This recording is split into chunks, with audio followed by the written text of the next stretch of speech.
Good afternoon. Good afternoon, Honorable Chair and Board of Supervisors. My name is Lenny Patane. I live in El Dorado Hills. I've lived there for about 10 or 11 years now. I'm a retired fireman paramedic from the Bay Area.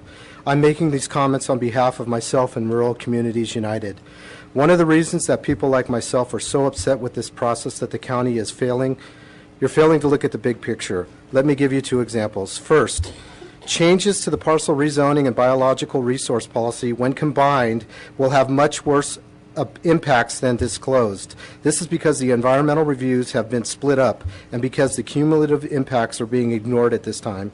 Second, the failure to implement the scenic corridor provisions in consultation with the county residents leaves many beautiful areas in our county vulnerable to the impact of increased development under the TGPA ZOU.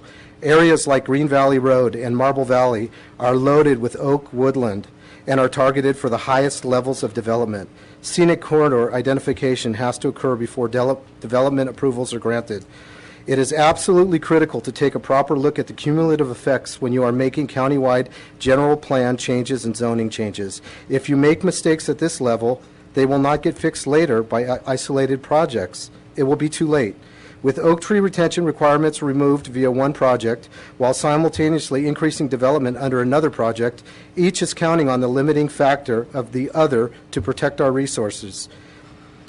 It is when you're doing program level EIRs, like the one for the TGPA ZOU, that you are supposed to take a hard look at how to mitigate landscape level impacts in a problematic fashion, rather than deferring to a later site-specific analysis. Please direct staff to stop piecemealing the changes to the zoning ordinance and the general plan that will have serious combined impacts. There is no time like the present to look at the big picture. And just personally, I love oak trees, and I think we should do everything we can to protect these oak trees, especially when they're heritage oaks. They're over 100 years old. That really concerns me. The second thing that concerns me is the sign mitigation. Just coming up here from El Dorado Hills, I saw 3 huge signs for the gambling casino, and this summer, going with friends up to Lake Tahoe, I had to look at a billboard of the Bunny Ranch in Lake Tahoe. If they can already do that now, what are they going to be able to do with looser restrictions? Thank you.